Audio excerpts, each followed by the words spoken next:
Social media ಇನ್ಫ್ಲುಯೆನ್ಸರ್ಗಳೆಲ್ಲ ತುಂಬ ಅದ್ರ ಬಗ್ಗೆ ನಾಲೆಜ್ ಇಲ್ಲದೆ ಪ್ರಮೋಟ್ ಮಾಡೋದು ಅಂಥದ್ದೆಲ್ಲ ಜಾಸ್ತಿ ಆಗ್ತಾ ಇದೆ ಅನ್ನೋದು. ಅಲ್ಲ, ಒಂದು ಕಾಮನ್ ಇದಿರೋದು ಅಂತ ಹೇಳಿದ್ರೆ ದುಡ್ಡಿಗಾಗಿ.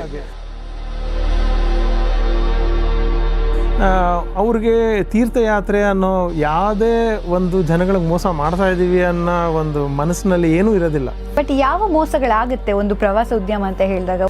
ಕೆಲವರೊಬ್ಬರು ಬ್ಲೈಂಡ್ ಆಗ್ಬಿಟ್ಟು ಹೋಗ್ತಾರೆ, ಅಂದರೆ ಡೇಂಜರ್ ಅವ್ರಿಗೆ. ಆಮೇಲೆ ಆಟೋ ಆಗಲಿ ಪಿಂಡ ಪ್ರದಾನ ಮಾಡಿಸೋದಕ್ಕೆ, ವೇಣಿದಾನ ಮಾಡ್ಸೋಕ್ಕೆ, ಇದಕ್ಕೆಲ್ಲನೂ ಭಾಳ ಮೋಸ ನಡೆಯುತ್ತೆ. ಅಷ್ಟು ಸೇವ್ ಮಾಡ್ಕೊಂಡಿರೋ ಬಂದಿರುವಂಥ ಹಣವನ್ನು ಇಷ್ಟು ಬ್ಲೈಂಡ್ ಆಗಿ ನಂಬಿಟ್ಟು ಇನ್ವೆಸ್ಟ್ ಮಾಡ್ತಾರೆ ಜನ, ಎಷ್ಟು ಮೋಸ ಹೋಗ್ತಾ ಇದ್ದಾರೆ ಅನ್ನೋದು. ಲಕ್ಷಾಂತರ ಕೋಟ್ಯಾಂತರ ರೂಪಾಯಿ ಕಲೆಕ್ಷನ್ ಮಾಡ್ತಾರೆ. ಟೂರು ಹೊರಡೋ ದಿನ ಆ ವ್ಯಕ್ತಿ ಏರ್ಪೋರ್ಟ್ನಲ್ಲೂ ಇರೋದಿಲ್ಲ, ರೈಲ್ವೆ ಸ್ಟೇಷನಲ್ಲೂ ಇರೋದಿಲ್ಲ, ಇವ್ರ ಹತ್ರ ಫ್ಲೈಟ್ ಟಿಕೆಟ್ ಕೂಡ ಇರೋದಿಲ್ಲ. ಈಗ ಜನ ಜಾಸ್ತಿ ಹೇಗೆ ಅದು ಮೋಸ ಹೋಗ್ತಾರೆ? ಈಗ ಯಾರಾದರೂ ಈ ಥರ ಮೋಸ ಹೋಗಿರೋರು ನಿಮ್ಮ ಟ್ರಾವೆಲ್ ಏಜೆನ್ಸಿಗೆ ಬಂದು ಅವ್ರ ಒಪಿನಿಯನ್ ಹಂಚ್ಕೊಂಡಿದ್ದಾರೆ ಸರಿ ಅಂತ ಹೇಳಿ ಅವರು ಬೇರೆ ಊರಿಂದ ಬೆಂಗಳೂರಿಗೆ ಬಂದಿದ್ದಾರೆ. ಬೆಂಗಳೂರಿಗೆ ಬಂದು ಏರ್ಪೋರ್ಟ್ನಲ್ಲಿ ನಿಂತ್ಕೊಂಡು ಆ ಫ್ಲೈಟ್ ಟಿಕೆಟ್ ತೋರಿಸಿದ್ರೆ ಆ ಫ್ಲೈಟ್ ಟಿಕೆಟೇ ಫೇಕು. ಸೋಲೋ ಟ್ರಾವೆಲ್ಗಿರುವಂಥ ಬಿಗ್ಗೆಸ್ಟ್ ರಿಸ್ಕ್ ಯಾವುದು? Medical emergency. ಇಂಡಿಯಾ ಅಲ್ಲಿ ಅಂಡರ್ ರೇಟೆಡ್ ಡೆಸ್ಟಿನೇಷನ್ ಯಾವುದು?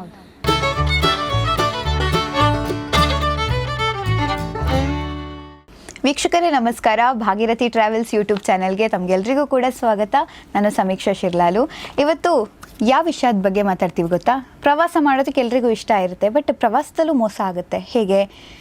ಟ್ರಾವೆಲ್ ಏಜೆನ್ಸಿ ಬಗ್ಗೆ ಸರಿಯಾಗಿ ಇನ್ಫಾರ್ಮೇಷನ್ ಇಲ್ಲದೇ ಇದ್ದರೆ, ಟ್ರಾವೆಲ್ ಮಾಡೋದ್ರ ಬಗ್ಗೆ ಸರಿಯಾಗಿ ನಾಲೆಜ್ ಇಲ್ಲದೇ ಇದ್ದರೆ, ಅದನ್ನು ಸರಿಯಾಗಿ ಹೇಳಿ ಕೊಡದೇ ಇರೋರಿದ್ದರೆ, ಅಥವಾ ನಿಮ್ಗೆ ಗೊತ್ತಿಲ್ಲ ಯಾವುದೋ ವಾಟ್ಸಪ್ಪಲ್ಲಿ ಬಂದುಬಿಡ್ತು 20,000ಗೆ ಎಲ್ಲೋ ಕರ್ಕೊಂಡು ಹೋಗ್ತೀನಿ ಅಂತ ನೀವು ಹೋಗಿಬಿಡೋದು, ಅಲ್ಲೇನಾದರೂ ಪ್ರಾಬ್ಲಮ್ ಆಗಿರೋದು, ಅಥವಾ ಕೇವಲ 10,000ದಲ್ಲಿ ನಿಮ್ಗೆ ಇಡೀ ದೇಶ ಸುತ್ತೀವಿ ಅನ್ನುವಂಥ ಒಂದು ಫೇಕ್ ಗಿಮಿಕ್ಗಳನ್ನು ಮಾಡುವಂಥದ್ದು, ಇಂಥದ್ದೆಲ್ಲ ಇದ್ದಾಗ ಯಾವುದು ಸರಿ ಯಾವುದು ತಪ್ಪು ಅನ್ನುವಂಥ ಕನ್ಫ್ಯೂಷನಲ್ಲಿ ನೀವಿರ್ತೀರ. ಸೊ ನೀವು ಟ್ರಾವೆಲ್ ಪ್ರಿಯರಾಗಿದ್ದರೆ ಯಾವುದು ಸರಿ ಯಾವುದು ತಪ್ಪು ಅಂತ ಹೇಳೋದಕ್ಕೆ ಇವತ್ತು ನಮ್ಮ ಜೊತೆಗೆ ಭಾಗೀರಥಿ ಟ್ರಾವೆಲ್ಸ್ನ ಮಾಲೀಕರಾಗಿರುವಂತಹ ಗುರುಮೂರ್ತಿ ಅವರಿದ್ದಾರೆ. ಅವರನ್ನ ಕಾರ್ಯಕ್ರಮಕ್ಕೆ ಸ್ವಾಗತಿಸೋಣ. ಸರ್ ನಮಸ್ತೆ. ನಮಸ್ಕಾರ ಸರ್, ಆರಾಮಿದ್ದೀರಾ? ಸೊ ಇದು ನನಗೆ ಮೋಸದ ಬಗ್ಗೆ ಮಾತಾಡುವಾಗ ನನಗೂ ತುಂಬ, ಅಂದರೆ ಯಾವುದೇ ನಾನು ಟ್ರಾವೆಲ್ ಏಜೆನ್ಸಿನ ಟ್ರೈ ಮಾಡೋವಾಗಲೂ ನಾನು ತುಂಬ ಈ ಥರ ಕನ್ಫ್ಯೂಸ್ಡ್ ಇರ್ತೀನಿ. ನಾನು ಇದು ಕರೆಕ್ಟ್ ನಾನು ಪಿಕ್ ಮಾಡ್ತಿದ್ದೀನಾ, ನಾನು ಸರಿ ನೋಡ್ತಾ ಇದ್ದೀನಾ? ಯಾಕಂದರೆ ನಮ್ಗೆ ಡೌಟ್ ಇರೋದೇ ಜಾಸ್ತಿ ಮನುಷ್ಯರಿಗೆ. ಸೊ ಜನರು ಮೋಸ ಹೋಗೋದ್ರಲ್ಲಿ ಫಸ್ಟ್ ಜಾಸ್ತಿ ಯಾವುದ್ರಲ್ಲಿ ಮೋಸ ಹೋಗ್ತಾರೆ, ಹೇಗೆ ಮೋಸ ಹೋಗ್ತಾರೆ ಅಂತ ಫಸ್ಟ್ ಒಂದು ಏನು ಪ್ರಿಯಾರಿಟಿ ಇರುತ್ತೆ ಅವ್ರಿಗೆ? ಜನಗಳಲ್ಲಿ ಎರಡು ಥರ ಇದ್ದಾರೆ ಮೇಡಮ್. ಒಂದು ನೀವು ಹೇಳಿದ್ರಲ್ಲ, ಒಂದು ಡೌಟ್ ಪಡೋರು ನಮಗಿಷ್ಟ, ಡೌಟ್ ಪಡೋರು ಇರಬೇಕು. ಯಾಕಂದರೆ ಡೌಟ್ ಪಟ್ರೇ ಅದು ಕರೆಕ್ಟು. ಯಾಕಂದರೆ ಅವ್ರಿಗೆ ಬೆನಿಫಿಟ್ ಆಗೋದು ಅವ್ರಿಗೇನೆ. ಕೆಲವರೊಬ್ಬರು ಬ್ಲೈಂಡ್ ಆಗ್ಬಿಟ್ಟು ಹೋಗ್ತಾರೆ, ಇವರು ಭಾಳ ಡೇಂಜರ್ ಅವ್ರಿಗೇನೆ. ಮೋಸ ಹೋಗೋಕ್ಕೆ ಭಾಳ ಚಾನ್ಸಸ್ ಇರೋದು ಅವ್ರಿಗೇನೆ, ಬ್ಲೈಂಡಾಗೆ ಹೋಗುವಂಥವ್ರಿಗೇನೆ. ನೀವಿವಾಗ ನೋಡ್ತಾ ಇರೋಂಗೆ ಎಷ್ಟೊಂದು ನೀವೇ ನ್ಯೂಸ್ ಪೇಪರಲ್ಲಿ ನೋಡಿರ್ತೀರ, ಟಿ ವಿನಲ್ಲಿ ನೋಡಿರ್ತೀರ, ನ್ಯೂಸಲ್ಲಿ ಇದರಲ್ಲೆಲ್ಲ ಭಾಳಷ್ಟು ಜನ ಟೂರು ಟ್ರಾವೆಲ್ಸು ಹೆಸರಿನಲ್ಲಿ ಭಾಳಷ್ಟು ಲಕ್ಷಾಂತರ ಕೋಟ್ಯಾಂತರ ರೂಪಾಯಿ ದುಡ್ಡು ವಂಚನೆ ಮಾಡಿದ್ದಾರೆ. ಹೌದು, ಅದು ನಿಜವಾಗ್ಲೂ. ಆದ್ದರಿಂದ ಇದ್ರ ಬಗ್ಗೆ ಜನಗಳಿಗೆ ಹೆಚ್ಚಿನ ಮಾಹಿತಿ ಇರಬೇಕು, ಅವರು ಜಾಗೃತರಾಗಬೇಕು, ಮೋಸ ಹೋಗಬಾರ್ದು. ಯಾಕಂದರೆ ಅವರು ಜೀವನದಲ್ಲಿ ಕಷ್ಟಪಟ್ಟು ದುಡ್ದಂಥ ದುಡ್ಡು, ಅವರು ಬೆವರು ಸುರಿಸಿರ್ತಾರೆ, ಅವರು ಆಸೆ ಕಟ್ಕೊಂಡಿರ್ತಾರೆ. ಇಂಥದನ್ನು ಯಾರೋ ಒಬ್ಬ ಮೋಸ ಮಾಡೋವನ ಕೈನಲ್ಲಿ ದುಡ್ಡು ಕೊಟ್ಟು ಅವರು ವಂಚನೆಗೊಳಗಾಗೋದು ಭಾಳ ಬೇಜಾರಿನ ವಿಷಯ. ಅದು ನಿಜ. ಬಟ್ ಯಾವ ಮೋಸಗಳಾಗುತ್ತೆ ಒಂದು ಪ್ರವಾಸ ಉದ್ಯಮ ಅಂತ ಹೇಳಿದಾಗ? ಒಂದು ಬೇಸಿಕ್ ಈ ಥರ ಮೋಸಗಳಾಗುತ್ತೆ ಅಂತ ಹೇಳಿದ್ರೆ ಮೇಡಮ್, ಭಾಳಷ್ಟು ಮೋಸಗಳಾಗತ್ತೆ. ಒಂದು ಟೂರ್ನ ರೇಟನ್ನೇ ತುಂಬ ಕಡಿಮೆ ಹೇಳಿಬಿಡ್ತಾರೆ. ಇವಾಗ ಒಂದು ಯಾತ್ರೆ ನಮ್ಮಲ್ಲಿ ಒಂದು 50,000 ರೂಪಾಯಿ ಇರೋವಂಥ ಯಾತ್ರೆನ ಅವರು 30,000 ರೂಪಾಯಿ ಅಂತ ಹೇಳಿ ಮಾಡಿಬಿಡ್ತಾರೆ. ಜನಗಳಿಗೆ ಭಾಳ ಆಕರ್ಷಕವಾಗಿರುತ್ತೆ ಅದು. 30,000 ರೂಪಾಯಿ, ಇವರು ಅದೇ ತೋರಿಸ್ತಾರೆ, ಇದು ಸೇಮ್ ಎಲ್ಲ. ಆದರೆ ಇದೇ 3 ಸ್ಟಾರ್ ಹೋಟೆಲ್, ಇದೇ ಬಸ್, AC ಬಸ್ಸು, ಇದೇ ಊಟ ತಿಂಡಿ ಎಲ್ಲ ಇನ್ಕ್ಲೂಷನ್ನು ಎಲ್ಲ ಅಂತ ಹೇಳಿ 30,000 ಅಂತ. 30,000 ಅವ್ರ ಹತ್ರ ಎಲ್ಲನೂ ಎಷ್ಟೊಂದು ಜನದ ಹತ್ರ ಕಲೆಕ್ಟ್ ಮಾಡಿಬಿಡ್ತಾರೆ. ಲಕ್ಷಾಂತರ ಕೋಟ್ಯಾಂತರ ರೂಪಾಯಿ ಕಲೆಕ್ಷನ್ ಮಾಡ್ತಾರೆ. ಟೂರು ಹೊರಡೋ ದಿನ ಆ ವ್ಯಕ್ತಿ ಏರ್ಪೋರ್ಟ್ನಲ್ಲೂ ಇರೋದಿಲ್ಲ, ರೈಲ್ವೆ ಸ್ಟೇಷನಲ್ಲೂ ಇರೋದಿಲ್ಲ, ಇವ್ರ ಹತ್ರ ಫ್ಲೈಟ್ ಟಿಕೆಟ್ ಕೂಡ ಇರೋದಿಲ್ಲ. ಈ ಥರ ಎಲ್ಲ ವಂಚನೆ ಆಗಿದೆ. ಮತ್ತೊಂದು ಏನು ಅಂತ ಹೇಳಿದ್ರೆ, ಕಡಿಮೆ ದುಡ್ಡಿನಲ್ಲಿ ಟೂರಿಗೆ ಕರ್ಕೊಂಡು ಹೋಗ್ತಾರೆ, ಹೇಳೋದೇ ಒಂದು ಹೋಟೆಲ್ಲು, ಅವರು ಅಲ್ಲಿ ಮಲಗಿಸೋದೇ ಒಂದು ಹೋಟೆಲ್ನಲ್ಲಿ, ಹೇಳೋದೊಂದು ಎ ಸಿ ವೆಹಿಕಲ್ ಅಂತ ಹೇಳಿರ್ತಾರೆ, ಒಂದು ನಾನ್ ಎ ಸಿ ವೆಹಿಕಲ್ ತೊಗೊಂಬರ್ತಾರೆ. ಊಟ ತಿಂಡಿ ಇದರದೆಲ್ಲ ತುಂಬ ಸಬ್ಸ್ಟ್ಯಾಂಡರ್ಡ್ ಇರೋವಂಥ ಕ್ವಾಲಿಟಿ ಊಟ ತಿಂಡಿ ಕೊಡ್ತಾರೆ. ಗೈಡ್ ಮಾಡೋರು ಇರೋದಿಲ್ಲ, ಗೈಡೆನ್ಸೇ ಇರೋದಿಲ್ಲ. ಎಷ್ಟೊಂದು ಯಾತ್ರೆಗಳು ನೀವು ಕೇಳಿರ್ತೀರ, ಯಾತ್ರೆ ಮಧ್ಯದಲ್ಲಿ ಅಂದರೆ ಒಂದು 10 ದಿನ ಯಾತ್ರೆ ಅಂತ ಹೇಳಿದರೆ 4ನೇ ದಿನನೋ 5ನೇ ದಿನ ನಂತರ ಏನೂ ಇರೋದಿಲ್ಲ. ಅಂದರೆ ಅವನು ಯಾರು ಈ ಟೂರ್ ಕಂಡಕ್ಟ್ ಮಾಡಬೇಕಾಗಿರುತ್ತೆ, ಆ ಓನರು ಇರೋದಿಲ್ಲ, ಅವ್ರದ್ದು ಪೂರ್ತಿ ಸಿಬ್ಬಂದಿ ವರ್ಗನೇ ಇರೋದಿಲ್ಲ ಯಾರೂ. ಮಧ್ಯರಾತ್ರಿ ರಸ್ತೆಯಲ್ಲಿ ನಿಲ್ಲಿಸ್ಬಿಟ್ಟು ಹೊರಟೋಗಿರ್ತಾರೆ. ಈ ಥರದ್ದೆಲ್ಲನೂ ಮೋಸಗಳಾಗತ್ತೆ. ಆಮೇಲೆ ಎಲ್ಲ ಹೇಳಿದ್ದನ್ನು ಒಂದೂ ಅಲ್ಲಿ ನಡೆಸ್ಕೊಳ್ಳೋದೇ ಇಲ್ಲ. ಜನಗಳೇನು ಅಂತ ಹೇಳಿದ್ರೆ ಎಲ್ಲ ದುಡ್ಡು ಕಡಿಮೆ ಇದೆ ಅಂತ ಹೇಳಿ ಪಾಪ ಅವರು ಬಂದಿರ್ತಾರೆ, ಅವರು ಮುಗ್ಧರಾಗಿರ್ತಾರೆ, ಅವರು ಗೊತ್ತಾಗೋದಿಲ್ಲ. ಆದರೆ ಅದನ್ನೇ ಅಡ್ವಾಂಟೇಜ್ ಆಗಿ ತೊಗೊಂಡು ಸಾಕಷ್ಟು ಸಂಸ್ಥೆಗಳು ಇದೆಲ್ಲ ಮೋಸ ಮಾಡಿದ್ದಾರೆ. ಹಿಂದೆನೂ ಮಾಡಿದ್ದಾರೆ, ಇವಾಗಲೂ ಮಾಡ್ತಾ ಇದ್ದಾರೆ. ಬಟ್ ಈಗ ಈ ಸೋಷಿಯಲ್ ಮೀಡಿಯಾದಲ್ಲೆಲ್ಲ ಈಗ ಚಾರ್ಧಾಮ್ ಯಾತ್ರೆ ಹೋಗಬೇಕು ಅಂದರೆ 25,000ಕ್ಕೆ ಕರ್ಕೊಂಡು ಹೋಗ್ತೀವಿ, ಈ ಥರದ್ದೆಲ್ಲ ಹಾಕ್ತಾರೆ. 25,000ಕ್ಕೆ ಹೋಗೋಕ್ಕಾಗುತ್ತಾ? ಒಂದು ಬೇಸಿಕ್ ಅಮೌಂಟ್ ಒಂದು ಚಾರ್ಧಾಮ್ ಯಾತ್ರೆ ಹೋಗಬೇಕು ಅಂದರೆ ಎಷ್ಟು ಬೇಕಾಗುತ್ತೆ ಮೇಡಮ್? ಇದನ್ನು ನಾವು ಹೇಳಿದ್ವಲ್ಲ, ನೀವು ಮನೆಯಲ್ಲಿ ಯಾರೇ ಇವಾಗ ಚಾರ್ಧಾಮ್ ಯಾತ್ರೆಗೆ ಹೋಗಬೇಕು ಅಂತ ಹೇಳಿದ್ರೆ ಮಿನಿಮಮ್ ಬೇಸಿಕ್ ಕ್ಯಾಲ್ಕುಲೇಷನ್ ನೀವು ಮನೆಯಲ್ಲೇ ಮಾಡಿ. ಅಂದರೆ ಒಂದು ಈ ಜಾಗದಿಂದ ಈ ಜಾಗಕ್ಕೆ ಹೋಗಬೇಕು ಅಂದರೆ ಇವಾಗ ಒಂದು ಬಸ್ಸಿನಲ್ಲಿ ಎಷ್ಟು ಬೇಕಾಗತ್ತೆ, ಒಂದು ದಿನಕ್ಕೆ ಎಷ್ಟಾಗತ್ತೆ, ಒಂದು ಊಟ ತಿಂಡಿ ಆದರೆ ಎಷ್ಟು, ಒಂದು ಹೋಟೆಲ್ ಎಷ್ಟು ಅಂತ ಹೇಳಿ ನೀವೆಲ್ಲ ಕ್ಯಾಲ್ಕುಲೇಷನ್ ಮಾಡಿದ್ರೂ ಇದು ಯಾವುದೋ 25,000 ರೂಪಾಯಿ ಎಲ್ಲ ಬರೋಲ್ಲ, ನಿಮ್ಮ ಕ್ಯಾಲ್ಕುಲೇಷನ್ನೇ ಜಾಸ್ತಿ ಬರುತ್ತೆ. ಆದ್ದರಿಂದ ಇದನ್ನು ನೀವು ಕ್ಯಾಲ್ಕುಲೇಟ್ ಫಸ್ಟ್ ಮಾಡಿದ್ರೆ ಇಲ್ಲೇ ಗೊತ್ತಾಗತ್ತೆ ಹೇಗೆ ವರ್ಕ್ ಆಗುತ್ತೋ ವರ್ಕ್ ಆಗೋದಿಲ್ವೋ ಅಂತ. ಆಮೇಲೆ ಜನಗಳು ಅಷ್ಟೇ ಈ ಯಾವ ಯಾತ್ರೆ ಸಂಸ್ಥೆ ಬಗ್ಗೆ ಅವರು ಹೋಗ್ತಾ ಇದ್ದಾರೆ ಅದ್ರ ಬಗ್ಗೆ ಅವರೂ ಒಂಚೂರು ವಿಚಾರ ಮಾಡಬೇಕು. ಈ ಹಿಂದೆ ಎಷ್ಟು ವರ್ಷದಿಂದ ಮಾಡ್ತಾ ಇದ್ದಾರೆ, ಅವರು ಎಷ್ಟು ಯಾತ್ರೆಗಳನ್ನು ಕಂಡಕ್ಟ್ ಮಾಡಿದ್ದಾರೆ, ಹೇಗಿದ್ದಾರೆ, ಹೇಗೆ ಅವರು ಹೋಗಿರೋ ಅವ್ರ ಎಕ್ಸ್ಪೀರಿಯನ್ಸ್ ಇರೋ ಅಂಥ ಅವ್ರ ಜೊತೆಗೆ ಹೋಗಿರೋ ಅಂಥ ಪ್ಯಾಸೆಂಜರ್ಸ್ ಬಗ್ಗೆ ಕೇಳಬೇಕು ಇವರು ಹೇಗಿತ್ತು ಏನು ಅನ್ನೋದೆಲ್ಲನೂ. ಇದೆಲ್ಲ ಕ್ವಶನ್ಗೆ ಆನ್ಸರ್ ಸಿಕ್ತು ಅಂದರೆ ಹೋಗ್ಬೋದು ಅವಾಗ. ಎಸ್, ಬಟ್ ಈಗ ಈ ಫೇಕ್ ಟ್ರಾವೆಲ್ ಏಜೆನ್ಸಿ ಮತ್ತು ಒರಿಜಿನಲ್ ಟ್ರಾವೆಲ್ ಏಜೆನ್ಸಿ ಅಂತ ಹೇಗೆ ಅವರು ಕಂಡು ಹಿಡಿಯೋಕ್ಕಾಗುತ್ತೆ? ಈ ಯಾವ ಡಾಕ್ಯುಮೆಂಟ್ಸನ್ನು ಅವರು ಇಟ್ಕೊಂಡು ಓಕೆ ಇದು ನಾನು ಕರೆಕ್ಟೇ ಹೋಗಿದ್ದೀನಿ ಅಂತ ಅದು ಹೆಂಗೆ ಕಂಡು ಹಿಡಿಯೋಕ್ಕಾಗುತ್ತೆ? ಯಾಕಂದರೆ ಡಾಕ್ಯುಮೆಂಟಲ್ಲೂ ಕೆಲವರು ಫೇಕ್ ತೋರ್ಸೋಕ್ಕಾಗುತ್ತೆ. ಸೊ ಅದು ಹೆಂಗೆ ಅವರು ಡಿಫ್ರೆನ್ಷಿಯೇಟ್ ಮಾಡಬಹುದು ಗ್ರಾಹಕರು? ಅಲ್ಲ, ಒಂದು ಇವಾಗ ನೋಡಿ, ಇವಾಗ ಎಲ್ಲ ಟ್ರಾವೆಲ್ಸ್ ಇವಾಗ ಇದು ಮಾಡಬೇಕು ಅಂತ ಹೇಳಿದ್ರೆ ಕರ್ನಾಟಕ ಸ್ಟೇಟ್ ಟೂರಿಸಂ ಡಿಪಾರ್ಟ್ಮೆಂಟ್ ಇದೆ, ಹಾಗೂ ಸೆಂಟ್ರಲ್ ಗೌರ್ಮೆಂಟಿಂದನೂ ಟೂರಿಸಂ ಡಿಪಾರ್ಟ್ಮೆಂಟಿಂದ ಇದೆಲ್ಲ ರೆಕಗ್ನಿಷನ್ ಲೆಟರ್ಸು ಇದೆಲ್ಲನೂ ಇರುತ್ತೆ. ನೀವು ಇದನ್ನು ಅವ್ರಿಗೆ ಕೇಳ್ಬೋದು, ನೀವು ತೋರಿಸಿ ಅಂತ. ನೀವು ಅದರಿಂದ ನೀವು ತಿಳ್ಕೊಬೋದು ಇದು ಎಷ್ಟು ವರ್ಷದಿಂದ ಇದೆ, ಪ್ರತಿಯೊಂದು ಅದರೊಳಗಡೆ ಮೆನ್ಷನ್ ಆಗಿರುತ್ತೆ. ಹಾಗೂ ಮೋಸ್ಟ್ ಇಂಪಾರ್ಟೆಂಟ್ ಹೇಳಿದ್ನಲ್ಲ ಮೇಡಮ್, ಅವ್ರು ಇರೋವಂಥ ಲೊಕೇಶನ್ ಎಷ್ಟು ವರ್ಷದಿಂದ ಈ ಜಾಗದಲ್ಲಿ ಇದ್ದಾರವರು ಅಂತ ಹೇಳಿದ್ರೂ ಒಂದು ಆನ್ಸರ್ ಸಿಗುತ್ತೆ. ಆಮೇಲೆ ಸಾಮಾನ್ಯವಾಗಿ ಮಾರ್ಕೆಟ್ನಲ್ಲಿ ಏನಿದೆ, ನೀವು ಒಂದು 4 ಜನ ಕೇಳಿದ್ರೆ ಹೇಳ್ತಾರೆ ಈ ಟ್ರಾವೆಲ್ಸ್ ನಾವು ಕೇಳಿದ್ದೀವಿ, ಇಷ್ಟು ವರ್ಷದಿಂದ ಇದೆ ಅನ್ನೋದರ ಒಂದು ಸಾಮಾನ್ಯ ಜ್ಞಾನ ಎಲ್ಲರಿಗೂ ನಿಮ್ಗೆ ಹೇಳ್ತಾರೆ ಅದನ್ನು. ಸೊ ಈ ಥರ ನೀವು ಬ್ಯಾಕ್ ಹ್ಯಾಂಡಲ್ಲೂ ನೀವೆಲ್ಲ ವಿಚಾರಿಸ್ಬೇಕು ಇದನ್ನು. ಈಗ ಜನ ಜಾಸ್ತಿ ಹೇಗೆ ಅದು ಮೋಸ ಹೋಗ್ತಾರೆ? ಈಗ ಯಾರಾದರೂ ಈ ಥರ ಮೋಸ ಹೋಗಿರೋರು ನಿಮ್ಮ ಟ್ರಾವೆಲ್ ಏಜೆನ್ಸಿಗೆ ಬಂದು ಅವ್ರ ಒಪಿನಿಯನ್ ಹಂಚ್ಕೊಂಡಿದ್ದಾರೆ, ಸರ್ ಹೀಗಾಯಿತು, ನಮ್ಗೆ ಗೊತ್ತಿರಲಿಲ್ಲ, ಹೀಗೈತೆ ಯಾವುದಾದ್ರು ಮಾತುಕತೆ? ನಾವು ನಮ್ಮ ಅನುಭವದಲ್ಲಿ ಸಾಕಷ್ಟು ಕೇಳಿದ್ದೀವಿ. ಆದರೆ ಕೆಲವೊಂದೊಂದು ಏನು ಅಂತ ಹೇಳಿದ್ರೆ, ಅಂದರೆ ಒಂದು ವಿಶೇಷವಾಗಿರೋದು ಹೇಳ್ತೀನಿ, ಅವರ ಸ್ವಂತದವರೇನೇ ಟ್ರಾವೆಲ್ಸ್ ಮಾಡಿದ್ದೀವಿ ಅಂತ ಹೇಳಿಬಿಟ್ಟು ಒಬ್ಬ ವ್ಯಕ್ತಿ ಅವನ ಹತ್ರ ಟ್ರಾವೆಲ್ಸೂ ಇಲ್ಲ, ನಾನೇ ಟೂರ್ ಮಾಡ್ತೀನಿ, ನಾನೇ ಎಲ್ಲ ಮಾಡ್ತೀನಿ ಅಂತ ಹೇಳಿಬಿಟ್ಟು ಆ ವ್ಯಕ್ತಿ ಒಂದು 40 ಜನ ಎಲ್ಲ ಒಂದು ಫ್ಯಾಮಿಲಿ ರಿಲೇಟಿವ್ಸು ಒಂದು ಕಾಶಿ ಯಾತ್ರೆಗೆ ಹೋಗಬೇಕು ಅಂತ ಹೇಳಿ ಸುಮಾರು ಒಂದು 18-19 ಲಕ್ಷ ರೂಪಾಯಿ ಕಲೆಕ್ಷನ್ ಎಲ್ಲ ಮಾಡಿ ನಿಮ್ಮ ಫ್ಲೈಟ್ ಟಿಕೆಟ್ ಕೂಡ ತೋರಿಸ್ಬಿಟ್ಟಿದ್ದಾನೆ, ಆ ಫ್ಲೈಟ್ ಟಿಕೆಟು ಕೊಟ್ಟಿದ್ದಾನೆ ಆ ವ್ಯಕ್ತಿ.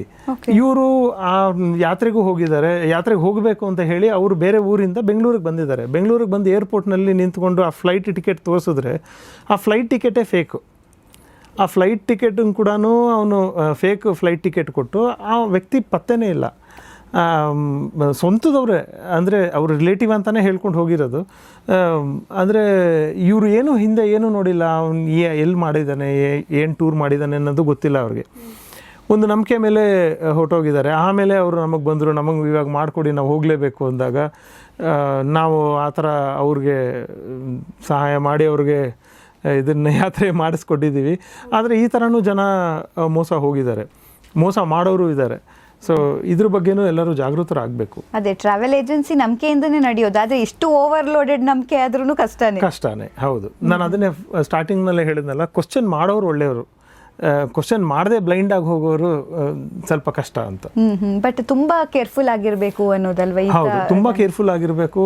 ಯಾಕಂದ್ರೆ ಜನಗಳು ಹೊಸ ಹೊಸ ಇದನ್ನ ನೋಡ್ತಾ ಇದ್ದಾರೆ ಮೋಸ ಮಾಡೋದಿಕ್ಕೆ. ಹೊಸ ಏನಂತಾರೆ ಟೈಪ್ಸು, ಅವರು ಹೊಸ ಟೆಕ್ನಿಕ್ಗಳನ್ನ ಕಂಡುಹಿಡಿತಾ ಇದ್ದಾರೆ. ಮೋಸ ಮಾಡೋದಿಕ್ಕೆ ಅಂತಲೇ ಒಂದು ಹೊಸ ಟೆಕ್ನಿಕ್ಗಳು ಕಂಡುಹಿಡಿತಾ ಇದ್ದಾರೆ.